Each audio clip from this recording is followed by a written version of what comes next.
ఈ పుస్తకంలో గొప్పతనం ఏంటి, మనం ఈ పుస్తకాన్ని ఎందుకు చదవాలి, ఈ పుస్తకం చదవడం వల్ల మనం ఏమైనా నేర్చుకొని మనమేమైనా కొత్తగా కవిత్వం రాయడంలో మెలకువలు నేర్చుకోవచ్చాము. ఈ విషయాల గురించి మనం ఈ పుస్తకంలో ఏమేమి ఉన్నాయి, ఈ పుస్తకంలో నిర్మాణ వ్యూహాలు ఏంటి, ఇవి తెలుసుకుందాం. ఎవరైనా కానీ మొదటిసారి కవిత్వం రాసే వాళ్ళు సాధారణంగా వాళ్ళేంటి, వాళ్ళ కవిత్వం ఏంటి అనే దాంతో మొదలవుతారు. అంటే నేను అనేటువంటి ఒక అన్వేషణ అనేది ఇప్పటిది కాదు. అంటే జీవం పుట్టుక నుంచి ఇప్పటి వరకు కూడా మనిషి తానెవరు, తన గురించి తాను తెలుసుకోవడానికి చేసేటువంటి ప్రయత్నంలో భాగంగా బహుశా ఈ కవిత్వం కూడా పుట్టి ఉన్నది. అందులో ఇప్పుడు రాసినటువంటి కవులు కూడా ఆ కవిత్వం గురించి మాట్లాడేటువంటి సమయంలో ఆ కవిత్వం ద్వారా తామేంటో చెప్పుకునేటువంటి దాంట్లో నేను అనే భావన కూడా కలిగి ఉంటుంది. ఈ నేను అనేటువంటి భావన నుంచి కవి ఏం చెప్తున్నారు చూసినట్లయితే మనకి 2013 నుంచి 2023 మధ్య కాలంలో దాదాపు ఒక దశాబ్ద కాలం పాటు రాసినటువంటి కవిత్వాన్ని మనసెంతో సున్నితం, మనసెందుకో సున్నితం అనే శీర్షిక ద్వారా ఈ పుస్తకాన్ని తీసుకురావడం జరిగింది. శీర్షికకి ఆ నేను అనేటువంటి భావనకి ఉన్నటువంటి దగ్గరతనము ప్రతి కవితలో కూడా మనకు కనబడుతుంది. అంటే శీర్షికలో ఉన్నటువంటి సున్నితత్వము ప్రతి విషయాన్ని, అది ఏ వస్తువైనా పర్వాలేదు, వస్తు వైవిధ్యం ఉన్నప్పటికీ కూడా చెప్పేటువంటి విధానంలో ఆ సున్నితత్వ భావన మనల్ని మొదటి నుంచి చివరి వరకు మన వెంట నడుస్తుంది. ఇక్కడ నేను అనే భావన నుంచి రాసినప్పుడు ప్రాథమికంగా ప్రతి కవి కూడా ఏ వాదాల ప్రభావమో, వస్తున్నటువంటి తెలుగు సాహిత్యంలో వచ్చినటువంటి వాదాల ప్రభావము, వాళ్ళటువంటి సమకాలికంగా వస్తున్నటువంటి విషయాల పట్ల ఎంతో కొంత ప్రభావితమై రాస్తూ ఉంటారు. వాళ్ళంటే మన కవిత్వం ఇది అని చెప్పుకునేటువంటి ఒక నిర్వచనం లాంటివి ఇస్తూ ఉంటారు. అట్లా చూసినప్పుడు అంజనీదేవి గారు తన కవిత్వం గురించి తానేంటో చెప్పుకునేటువంటి క్రమంలో మనిషితనం నా మతం, మమతల గానం నా స్వరం అని ఒక స్టేట్మెంట్ లాగా తన కవిత్వ దృక్పథాన్ని చెప్పడం జరిగింది. ఇట్లా చెప్పుకున్నప్పుడు ఇందులో చెప్పేటువంటి క్రమము ఎవరైతే చదువుతున్నారో పాఠకులకి అదొక హృదయోల్లాస వ్యాఖ్యలాగా అనిపిస్తుంది. అంటే చదువుతున్నంతసేపు మనసుకు హాయిగా ఉంటుంది. అంటే ప్రతి కవిత కూడా ఈ నేపథ్యంలో చాలా సహజంగా ఆమె మూర్తిమత్వం ప్రతిబింబించేటువంటి విధంగా ఆ కవితల్లో ఉన్నటువంటి శీర్షికలు కానీ కవిత్వ అంతఃసారం కానీ ఉంటుంది. ఎట్లా ఉంటుంది అంటే ఒక కవిత రాస్తారు, ఎట్లా రాస్తారు అంటే కార్యకారణ సంబంధం ఆధారంగా కవిత నిర్మాణం చేసేటువంటి ఒక పద్ధతి, ఒక వ్యూహాన్ని ఆమె పాటిస్తారు. అంటే ఇది కార్యకారణ సంబంధం ద్వారా ఎట్లా అంటే ఒక ప్రశ్న తీసుకుంటుంది. అంటే కవిత్వం నిర్మించేటువంటి క్రమంలో ఒక ప్రశ్న తీసుకొని దానికి సాధ్యమయ్యేటువంటి సమాధానాలన్నింటినీ కూడా ఒక కుప్పగా ఆడ పేర్చి ఎట్లా ఒక ప్రతిపాదన చేస్తుంది. అంటే ఈ ప్రశ్నకి, ఎంచుకున్నటువంటి ప్రశ్నకి ఈ సమాధానము అయి ఉండొచ్చు అని ఒక ప్రతిపాదన చేసి ఆ ప్రతిపాదనను సంతృప్తి పరిచేటువంటి దిశలో ఆ కవితను నడిపించుకుంటూ వెళ్తారు. అంటే ఇది ఒక నిర్మాణ వ్యూహంగా మనకు కార్యకారణ సంబంధం ఆధారంగా ఒక కవితను నిర్మించేటువంటి క్రమము మనకి ఈ పుస్తకంలో కనబడుతుంది. అందులో ప్రత్యేకంగా సమయం ఎందుకో ఊగిసలాడిందనే కవితను మనం తీసుకున్నట్లయితే ఏమంటుంది, పగలు రోడ్డు మీదికి రక్తపు మరకల్ని ఇళ్లకు చేరవేయడానికి గాలి రానంటుంది, వెలగని వీధి దీపాల కింద పెగలని ఆర్తనాదాలు గుర్తొచ్చి కాబోలు, సాయంత్రం కావడానికి సమయం ఎందుకో ఊగిసలాడింది. ఇక్కడ ప్రశ్న ఏంటిది, సమయం ఎందుకో ఊగిసలాడింది, ఎందుకు ఊగిసలాడింది అనే ఒక ప్రశ్న వేసుకొని దానికి సంబంధించినటువంటి సమాధానాలు వెతికేటువంటి క్రమంలో కొన్ని ప్రతిపాదనలు చేసుకొని ఆ ప్రతిపాదనల ఆధారంగా కవితను నిర్మించేటువంటి ఒక వ్యూహం ఇందులో మనకు కనబడుతుంది. తర్వాత ఇంకొక వ్యూహాన్ని మనం గమనించినట్లయితే వస్తువును నిర్వచించడం ద్వారా ఆ వస్తువును స్థిరపరచడం. అంటే ఇట్లా కాలానికి వేడుకోలేనటువంటి ఒక కవిత ద్వారా మనం దీన్ని చూద్దాం. కాలం అంటే కరిగిపోయేది కాదు, జరిగిపోయేది మాత్రమే. అంటే ఏంటి, కాలానికి ఒక నిర్వచనం ఇద్దామని అనుకుంటుంది. ఈ కాలానికి నిర్వచనం ఇచ్చేటువంటి క్రమంలో తాను ఏదైతే చెప్తుందో ఆ నిర్వచనాన్ని స్థిరపరిచే విధంగా ఆ కవిత్వంలో ఉన్నటువంటి పంక్తులు ఆ కొనసాగింపు ముగింపు దాకా తీసుకెళ్ళడం జరుగుతుంది.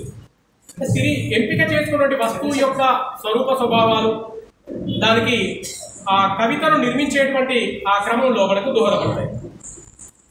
అంటే మనం ఏదైతే వస్తువు అనుకున్నామో ఆ వస్తువుల ద్వారా మన జ్ఞానేంద్రియాల ద్వారా స్వీకరించినటువంటి దాన్ని ఆలోచనలకు తీసుకెళ్ళి ఆ ఆలోచన ద్వారా ఆ వస్తువును స్థిరపరిచేటువంటి సిద్ధాంతం ఒకటి ఈ నిర్మాణ వ్యూహంలో భాగంగా నడుస్తుంది. తర్వాత ఇంకోసారి ఏం చేస్తుందంటే వస్తువు ఏంటో మితంగా చెప్పదు. అంటే ఫలానాది ఇది వస్తువు అని చెప్పకుండా ఆ వస్తువుకు సంబంధించినటువంటి పరిణామాల్ని దానికి సంబంధించినటువంటి ప్రతిఫలనాల్ని ఇవన్నీ కేంద్రంగా చేసుకుని ఆ వస్తు చింతనకు సంబంధించినటువంటి నేపథ్యంలో నుంచి కవిత్వ నిర్మాణం అనేటువంటి సాగుతుంది. అట్లా చూసుకున్నప్పుడు అయితే నువ్వెక్కడికి పోలేదనేటువంటి ఒక కవిత తీసుకుంటే శూన్యమైన నాలో అనంతమై ఉన్నావు అనేటువంటి ఒక కవితా పాదంగా మనకు కనిపిస్తుంది. అంటే ఇది ఒక విరోధాభాసలా కనిపిస్తుంది. పరస్పరం విరుద్ధమైనటువంటి భావాల్ని ఒక వాక్యంలో పొదగడం ద్వారా విరోధాభాసను సాధించడం జరిగింది. ఎట్లా? శూన్యం అంటే ఏమీ లేనటువంటి స్థితి, అంటే ఖాళీతనం. అంటే ఖాళీతనం దేనికి అవకాశాన్ని ఇస్తుంది? ఏదైనా నింపడానికి అవకాశాన్ని ఇస్తుంది. ఆ నింపడానికి అవకాశం ఇచ్చిన దాంట్లో ఏమంటుంది? అనంతమై ఉన్నావు అని ఉంటుంది. అంటే అందులో ఏదైనా కావచ్చు. ఉదాహరణకి కవయిత్రి కనుక ఆమెకు దైవ చింతన కనుక ఉన్నట్లయితే దైవానికి సంబంధించినటువంటి భావనలు అందులో మనం పొందుపరచవచ్చు. ఒక యవనంలో ఉన్నటువంటి యువతి యువకులు ఉన్నట్లయితే ప్రేమకు సంబంధించిన భావనకు సంబంధించినటువంటి విషయాలు అందులో పొందవచ్చు. అంటే వస్తువు ఏదైనా పర్వాలేదు, కానీ ఆ వస్తు చింతనకు సంబంధించినటువంటి విధానం ఏ విధంగా ఉంటుందనేది మనకు దాని యొక్క ప్రతిఫలనాలు దాని యొక్క పరిణామాల నేపథ్యంలో నుంచి ఆ కవిత్వ నిర్మాణ వ్యూహం అనేటువంటిది మనకి ఇందులో కనబడుతుంది. తర్వాత రెండు వస్తువుల్ని కలపగలిగేటువంటి ఒక అంతిమ స్థానం కోసము అన్వేషణ ప్రారంభమయ్యేటువంటి విధంగా కూడా ఇందులో ఉన్నటువంటి కవిత్వ నిర్మాణం ఉంటుంది. అంటే ఉదాహరణకి నువ్వు నేను ఎప్పుడు కలిసేది అనేటువంటి ఒక కవితను తీసుకున్నట్లయితే అందులో నిన్ను నన్ను కలిపే స్నేహవారది ఆకాశంలో నిర్మించుకుందామా, నువ్వు నేను మాట్లాడుకునే ప్రేమ భాష ఫోనులో పెట్టుకుందామా.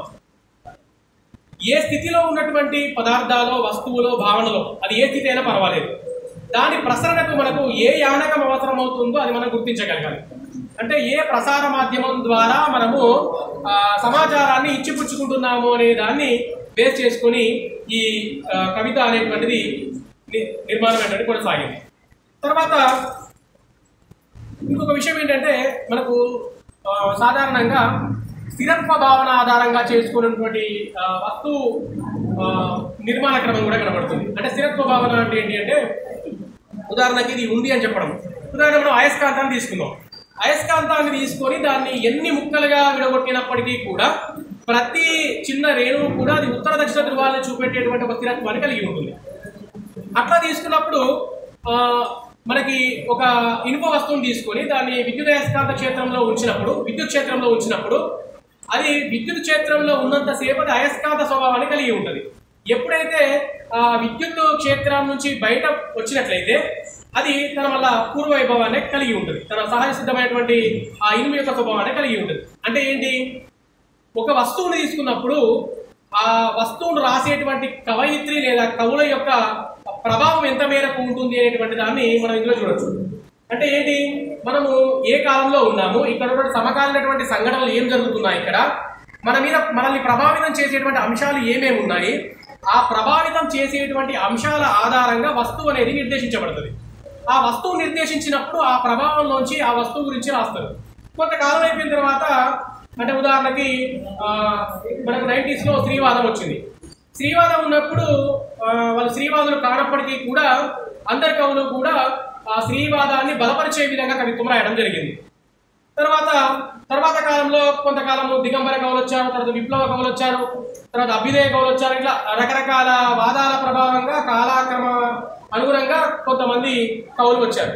ఈ కవులు వచ్చినటువంటి నేపథ్యంలో ఆ కవుల యొక్క ప్రభావము సమకాలికంగా ఉన్నటువంటి కవుల మీద ఏ విధంగా అయితే ప్రభావం చూపిందో ఆ ప్రభావం ఉన్నంత మేరకు మాత్రమే వాళ్ళు ఆ రకమైనటువంటి వస్తువును తీసుకొని కవిత్వం రాయడం జరిగింది. ఎప్పుడైతే ఆ ప్రభావం తొలగిపోయిందో అంటే ఉదాహరణకి మళ్ళీ ఆసిఫా సంఘటన తీసుకుందాం. ఆసిఫా సంఘటన లాంటివి సోషల్ మీడియాలో ఎంత బలంగా ప్రమోట్ చేసినప్పుడు, ప్రతిరోజు పేపర్లో కనబడుతున్నప్పుడు ఆ ప్రభావం చేత అది మనసులో కలిగించినటువంటి అలజడి నేపథ్యంలో నుంచి అది మనల్ని ఎంత తీవ్రంగా కలిచివేస్తుందో ఆ ప్రభావంలో నుంచి ఆ కాలంలో మనం కవిత్వం రాస్తాం. మళ్ళీ కొంత కాలం తర్వాత ఏమైపోతుంది, మళ్ళీ సాధారణం అయిపోతాం. అంటే ఇట్లా ఒక్కొక్క ప్రభావానికి లోనైనప్పుడు రాసేటువంటి కవిత్వ నిర్మాణ వ్యూహం కూడా ఈ కవిత్వంలో, ఈ పుస్తకంలో మనం చూస్తాం. దాంట్లో చూసినప్పుడు నేనుగానే అనేటువంటి ఒక కవితను చూసినప్పుడు, ప్రవహించే నీటితో నదీ తీరం వెళ్ళనట్టు, ఉదయించే సూర్యుడిని అస్తమించే చంద్రుడిని ఒకేలా గౌరవించే ఆకాశం వలె, సునామీలు తుఫానులను సముద్రం ఆస్వాదించినట్లు స్థిరంగా నిశ్చలంగా నేనుగా జీవించాలని ఉంది. అంటే నేను అనేటువంటి ఒక భావనకి, నేను అనే దానికి ఒక నిర్వచనం ఇద్దామనుకున్నప్పుడు నేను అనేటువంటి భావన ప్రతిసారి మారుతూ ఉంటుంది.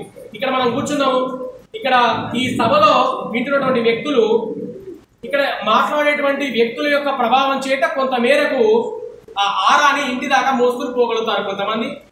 కొంతమంది ఈ హాలు బయట వరకు మోసుకుపోగలుగుతారు. కొంతమంది తమ మనసులోనే పెట్టుకొని కొంతకాలం పాటు, ఒక వారం పాటు వీటిని నెమరేసుకుంటారు. కొంతమంది జీవితకాలము వాటిని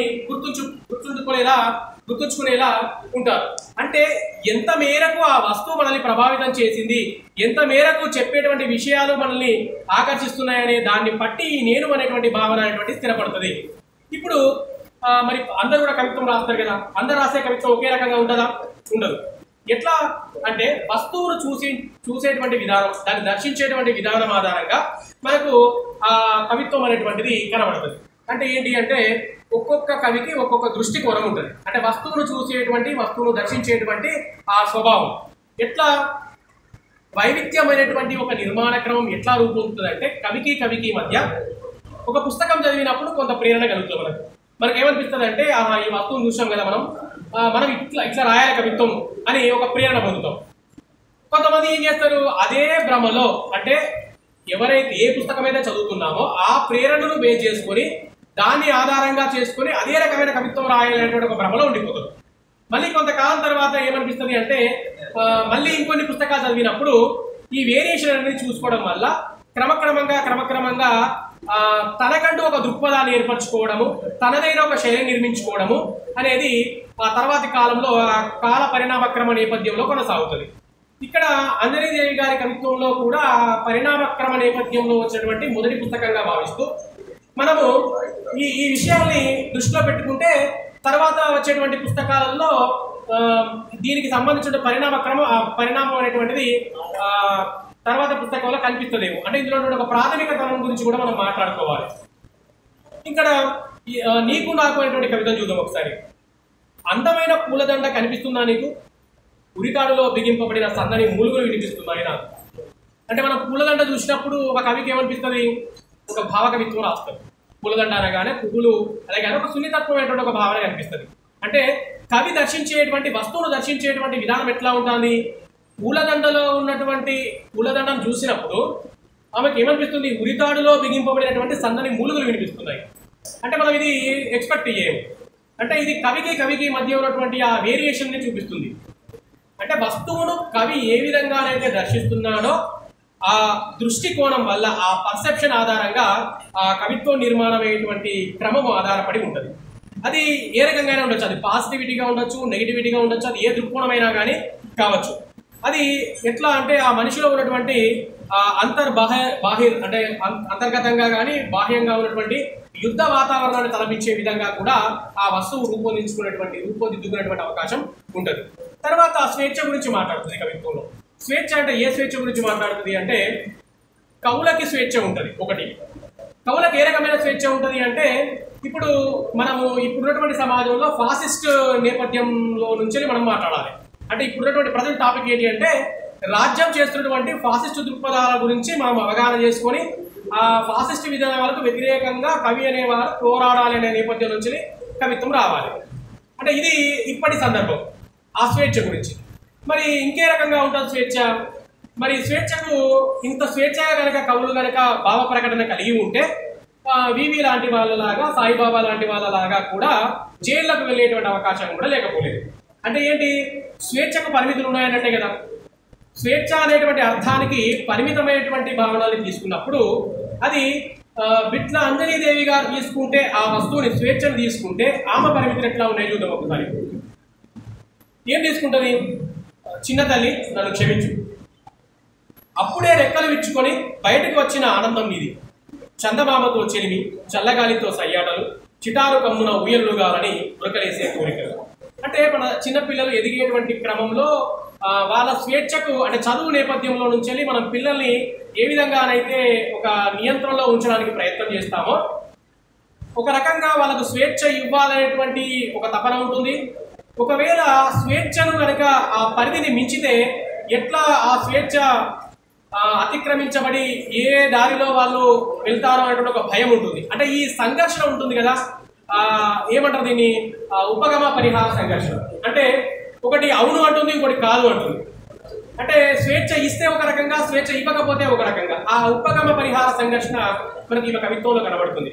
తర్వాత ఈ సక్రమంగా లేనటువంటి వ్యవస్థ గురించి కూడా మాట్లాడుతుంది. ఏం మాట్లాడుతుంది అంటే ఈ వ్యవస్థ గురించి మాట్లాడేటువంటి క్రమంలో మనము కవి తీసుకున్నటువంటి ఆ కవిత్వ పాదాల ఆధారంగా ఎవరు ఈ కవి అంటే మన కవిని అంచనా వేయడము, కవి దృక్పథాన్ని అంచనా వేయడము, కవి ఏ రకమైనటువంటి భావజాలాన్ని కలిగి ఉంది దాన్ని అంచనా వేయడం అనేది మనకు ఆమె కవిత్వ పాదాల ద్వారా కూడా తెలుసుకునే అవకాశాన్ని ఇస్తుంది. ఎట్లా?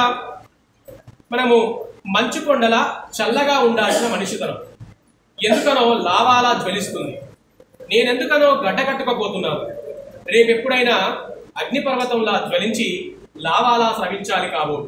అంటే చెప్పేటువంటి విషయాన్ని కూడా చాలా సున్నితంగా చెప్తాను. రేపొద్దున నేను ఎట్లా మారుతానో, నేను కూడా నాలో ఒక విప్లవం మొదలవుతుంది, నేను కూడా ఎదురు తిరుగుతా, నా దాంట్లో కూడా ఒక ఎదురు తిరిగేటువంటి స్వభావం ఉన్నది అని చెప్పేటువంటి విషయాన్ని కూడా చాలా సున్నితంగా చెప్తుంది. ఎట్లా ఉంటుంది?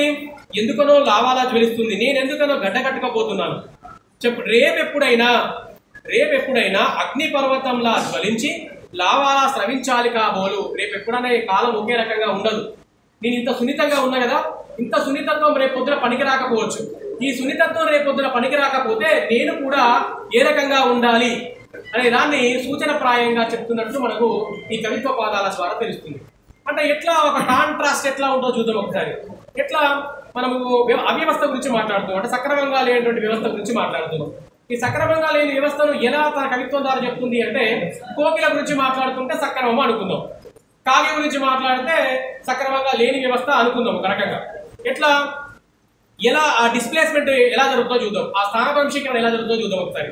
ఇక్కడ కోకిల గానం అనేది ఎలా ఉంటుందంటే కాకుల రుదలాగా కనిపిస్తుంది, పూదోట పరిమళము గంజాయి వాసనలాగా కనిపిస్తుంది, మల్ల తీగలేమో ముళ్ళ పొదలుగా, పారిజాతాలు పల్లేరులుగా, గులాబీలు తుమ్మములను అరువు తెచ్చుకోవడంగా రకరకాలుగా వ్యక్తీకరిస్తూ ఈ అసమ సమాజానికి సంబంధించినటువంటి తీరుతనుల్ని ఎండగట్టేటువంటి విధానం ఈమె కవిత్వంలో మనం చూడొచ్చు. అంటే ఏంటి? సహజంగా ఉండాల్సిన వాటి స్థానంలో పొసగలివి వచ్చి చేరడం వల్ల వచ్చేటువంటి స్థితిని ఈ అసమ సమాజానికి ప్రతీకగా తీసుకొని ఈ కవిత్వాన్ని చెప్పడం జరిగింది. తర్వాత ఈమె కవిత్వంలో ఇంకా ఏముంటుంది అంటే, వివిధ శాస్త్రాల యొక్క పారిభాషిక పదజాలం ద్వారా కవిత్వం నిర్మాణ వ్యూహం అనేటువంటిది ఉంటుంది. అంటే ఇట్లా ఉదాహరణకి ఫిజిక్స్ నుంచి కొన్ని అన్వయాలు తీసుకొని దాని కవిత్వానికి జోడించడము, పురాణ ప్రతీకాన్ని తీసుకొని కవిత్వాన్ని చెప్పడము, లేదా పొడుపు కథల్ని తీసుకొని కవిత్వం చెప్పడము, ఇట్లా రకరకాలుగా మనకి ఇంగ్లీష్లో వన్ వర్డ్ సబ్స్టిట్యూషన్స్ ఉంటాయి. అంటే వ్యుత్పత్తికి సంబంధించిన ఒక పదం చెప్పగానే దాని వ్యుత్పత్తి అర్థం చెప్తాము. అట్లా ఆ రకంగా కూడా నిర్మాణ క్రమం అనేటువంటిది ఆధారపడి ఉంటుంది. చూద్దాం ఒకసారి ఎట్లా ఉంది అంటే, కుంతి జార విడిచిన పసికందు ముళ్ళ కంపల్లో ప్రత్యక్షం కావచ్చు. అంటే నేటి కాలంలో ఎట్లా ఉంది సమాజం అని చెప్పడానికి, ఒక పరిస్థితి గురించి చెప్పడానికి పురాణ ప్రతీకలు తీసుకోవడం జరిగింది. కుంతి అనేటువంటి ఒక ప్రతీకను తీసుకోవడం జరిగింది. కలియుగ రామాయణంలో ఆస్తి తగాదాలో, కురుక్షేత్రంలో కత్తులు రక్తం ఓడుతుండొచ్చు. అంటే ఇప్పుడు అన్నదమ్ముల మధ్య ఉన్నటువంటి ఆస్తి తగాదాలో, అన్నదమ్ములు అక్కా చెల్లెళ్లకు మధ్య ఉన్నటువంటి ఆస్తి తగాదాల గురించి చెప్పడానికి, లేదా వ్యవస్థ ద్వారా వంచబడ్డటువంటి ఒక యువతి అంటే మనం సమాజానికి సంబంధించిన ఒక కట్టుబాట్లు ఏర్పాటు చేసుకున్నట్లయితే ఆ కట్టుబాట్లను అతిక్రమించి ముందస్తుగా పిల్లల్ని కనడం ద్వారా మళ్ళీ ఆ కన్నటువంటి పిల్లల్ని ఈ సమాజము ఎక్కడైతే హర్షించదనే నేపథ్యంలో వేసేటువంటి సందర్భాన్ని తీసుకున్నప్పుడు పురాణ ప్రతీకల ద్వారా చెప్పేటువంటి విధానం ద్వారా మనల్ని మెప్పించేటువంటి ప్రయత్నం చేస్తారు. అంటే కుంతి ఏం చేసింది, కర్ణుని ఎట్లా కన్నది, అనే మహాభారత నేపథ్యంలోంచి తీసుకొని పసికందులు జారవిచ్చేటువంటి విధానాన్ని ఈ కవిత ద్వారా తీసుకోవడం జరిగింది. కొన్ని ఏం చేస్తుంది, వన్ వర్డ్ సబ్స్టిట్యూషన్ అంటే ఒక పదం చెప్తుంది, ఆ పదం చెప్పి ఇదే అర్థం అని చెప్తుంది. ఎట్లా, పసిపాప ప్రాణం అంటే ఏంటిది అంటే అమ్మ ప్రసవ వేదనంతా, అంతే, ఒక సింగిల్ లైన్లో అయిపోతుంది. ఏంటి, పసిపాప ప్రాణం గురించి చెప్పాలంటే ఏం చెప్పాలి, అమ్మ ప్రసవ వేదన అంత చెప్తే సరిపోతుంది. ఆ ఉత్పత్తి అర్థము అందులో మనం వెతుక్కోవాలి. ఎదిగే ప్రాయం ఖరీదు ఏంటి అంటే ఆశల పల్లకి మూతంతా అంటారు. ఓ ఇంటి వారయ్యాక అంటే మూల మొగురం అంతా అని చెప్తుంది. ముసలితనం అనగానే గాలికి పెట్టిన దీపం అంతా అని చెప్తుంది. అంటే ఒక సింగిల్ వర్డ్లో మొత్తము ఆ జీవితాన్ని మొత్తం చెప్పడం అన్నట్టు. అంటే మనకి ఇంగ్లీష్లో వన్ వర్డ్ సబ్స్టిట్యూషన్ లాగా ఈ పోయిటరీ ఉంటుంది. అంటే ఒక ఏకవాక్య కవితల్ని ఉదాహరించేటువంటి విధానం లాగా ఉంటుంది. తర్వాత శబ్దం పుట్టాలన్నా సంగీతం వినిపించాలన్నా గాలి కదా కావాలి. అంటే శబ్దం ఎలా ఉంటుంది, రణగణ ధ్వనులు ఉంటాయి, కొంత ఆహ్లాదకరంగా వినిపించేటువంటి ఇది కూడా మనకు కనబడుతుంది. అంటే ఆ డెసిబల్స్ ఆధారంగా, అంటే శబ్ద తీవ్రత, ధ్వని తీవ్రత ఆధారంగా ఎవరైతే మాట్లాడుతున్నారో ఆ మాట్లాడేటువంటి విధానము మనకి చెవులకు ఇంపుగా అనిపిస్తుంది, మాట్లాడుతుంటే మాట్లాడబోతుంది. లేదు ఇంకో రకంగా అబ్బా వీడు ఎప్పుడు పని చేస్తే బాగుండు అని ఒక కన్న కఠోరంగా ఉన్నటువంటి స్థితిని కూడా రెండు రకాల విధానాలు చెప్పాలంటే మనం ఆ ధ్వని అనేటువంటి శబ్దం అనే దాన్ని తీసుకొని ఆ విషయాన్ని చెప్పడం అనేటువంటి విధానం ఇందులో ఈ కవిత్వంలో మనం చూడొచ్చు. తర్వాత చివరిగా ఒక అంశాన్ని చెప్పి మనము ఈ విషయాన్ని ముగిస్తాను. ఒక స్థిరమైనటువంటి అభిప్రాయము ప్రతి కవికి కూడా ఉంటుంది. అంటే అంతర్గతంగా ఏ వస్తువు గురించి మాట్లాడినప్పటికీ కూడా ఒక కవికి స్థిరమైనటువంటి ఒక దృక్పథాన్ని కలిగి ఉంటుంది. అంటే ఆ దృక్పథ నేపథ్యంలో నుంచినే మొత్తం కవిత్వాన్ని చూస్తారు. అది ఏ వస్తువైనా పర్వాలేదు. విప్లవ కవి ఉన్నాడు అనుకుందాము, ఆయన ఏం చేస్తాడు, ఏ వస్తువు తీసుకున్నా కానీ చివరికి విప్లవానికి ముడిపెట్టి చెప్పడం అనేటువంటి విధానమే కనిపిస్తుంది. అంటే వాళ్ళ యొక్క దృక్పథం అనేటువంటిది వస్తువును పూర్తిగా డామినేట్ చేసే విధంగా కూడా ఉంటుంది ఒక్కోసారి. దాని ద్వారా ఏమవుతుంది, కవిత్వం యొక్క సారమో, కవిత్వం యొక్క నిర్మాణమో, దాని యొక్క టెక్నికో ఎక్కడో ఒక చిన్న లోపం అనేది కూడా ఈ దృక్పథ నేపథ్యంలో చూసినప్పుడు మనకు ఆ లోపం కూడా కనబడేటువంటి అవకాశం ఉంటుంది. అంటే ఏంటి, ఎట్లా ఒక స్థిరమైన అభిప్రాయాన్ని చెబుతూ అందుకు అనుకూలమైనటువంటి అంశాలను జాబితాగా చేర్చి సాధారణం నుంచి నిర్దిష్టం వైపు కొనసాగేటువంటి ఒక నిర్మాణ క్రమం అనేటువంటిది కనబడుతుంది. అంటే సాధారణంగా ఒక విషయాన్ని గురించి చెప్తుంది, చెప్పి దాని నిర్దిష్టత వైపు తీసుకెళ్ళడం. ఎట్లా, దీన్ని మనము కవితను ఎలా నిర్వచించాలి, ఎలా నిర్మించాలి అనేటువంటి దాన్ని మనము ఆసిఫా సంఘటన నేపథ్యంలో చూసినట్లయితే కొన్ని విషయాలు స్థిరంగా ఉంటాయి. ఎట్లా, జరిగినటువంటి సంఘటన, గత కాలానికి సంబంధించిన సంఘటన స్థిరంగా ఉంటుంది, అది మార్చబడదు. ఆసిఫా సంఘటన మనం మార్చలేము. అయితే ఆ మార్చబడని సంఘటనను తీసుకొని ఆ సంఘటన ఆధారంగా వివిధ కవులు వాళ్ళ యొక్క దృక్పథ నేపథ్యాల్లోంచి ఆ వస్తువును దర్శించేటువంటి ఆ క్రమం ఏదైతే ఉందో అది వేరువేరుగా ఉంటుంది. అందులో వైవిధ్యం కనబడుతుంది. అంటే వస్తువు ఒకటే, తీసుకున్నటువంటి వస్తువు ఒకటే అయినప్పుడు రాసేటువంటి వ్యక్తుల యొక్క, కవుల యొక్క దృక్పథాలని ఆధారంగా చేసుకుని ఆ వస్తువు యొక్క క్రమము అనేటువంటిది నిర్దేశించబడుతుంది. దాన్ని చూసినట్లయితే ఎత్తుగడ అనేది ఏ విధంగానైనా ఉండనివ్వండి, కొనసాగింపు ఏ విధంగానైనా ఉండనివ్వండి, ముగింపు కూడా ఏ విధంగానైనా ఉండనివ్వండి. అంటే ఏంటి, ఆ అంతఃసారం ఏదైతే ఉంటుందో ఆసిఫా సంఘటన అనగానే ఆసిఫా సంఘటన నువ్వేం చెప్తున్నావు, నేనే ఆసిఫానైతే అని మొదలు పెట్టచ్చు, లేదా ఆసిఫా నా కూతురు అయితే అని ఆ భావోద్వేగంతో మాట్లాడచ్చు, లేదా ఆసిఫా లాంటి వ్యక్తులని ఆ అత్యాచారానికి గురైనటువంటి వ్యక్తుల్ని మన సమాజంలో, మన ఇంట్లో వాళ్ళనే ఊహించుకోవచ్చు, లేదా మన సమాజంలో ఉన్నటువంటి వ్యక్తుల్ని ఊహించుకోవచ్చు. అనేక కుటుంబాల నుంచి ఆ ప్రతీక తీసుకోవచ్చు. ఆసిఫా సంఘటన నేపథ్యంగా తీసుకున్నప్పుడు ఆ భావోద్వేగ తీవ్రత అనేటువంటిది ఏ విధంగా మారుతుంది అనేటువంటి విషయము అంజనీదేవి గారి కవిత్వంలో మనము చాలా స్పష్టంగా చూడొచ్చు. చివరిగా ఇక్కడ పూర్తిగా నేను పేరుకు మాత్రమే మనం గమనించినట్లయితే మనసు ఎందుకు సున్నితం, పేరుకు మాత్రమే చాలా గమనించాలి మనం. కానీ ఎన్నో సమ్మెడ దెబ్బలు తిన్నటువంటి నాగలికరుల జీవితము కళ్ళ ముందు దృశ్యమానమైనది. ఈ కవితని మనం తీసుకున్నట్లయితే సున్నితంగా చెప్పుకున్నట్టు అనిపిస్తుంది, కానీ ఆ సున్నితత్వం వెనుక ఉన్నటువంటి భావోద్వేగాలని కానీ, ఆ భావోద్వేగాల వెనుక ఉన్నటువంటి ఒక సంఘర్షణాత్మక జీవితం కానీ దీని వెనుక మనకు కనబడుతుంది. ఇలా మనము అంజనీదేవి గారి కవిత్వాన్ని తీసుకున్నప్పుడు మనకు ఈ విషయాలు ఇవన్నీ సాధారణంగా కనిపిస్తాయి. ఇప్పుడు నేను మాట్లాడినా కాబట్టి నా నేపథ్యంలో ఒక పాఠకునిగా రాజ్ కుమార్ ఏమనుకుంటున్నాడు అనేది మాత్రమే, రాజ్ కుమార్ కోణంలో నుంచి మాత్రమే ఈ పుస్తకం యొక్క అంతఃసారాన్ని మనం తెలుసుకున్నాం. ఎవరైతే పాఠకుడు ఈ పుస్తకాన్ని చదువుతారో ఆ పాఠకులు కూడా వాళ్ళదైనటువంటి విభిన్నమైనటువంటి అంశాలు మన స్ఫురణలోకి రావచ్చు.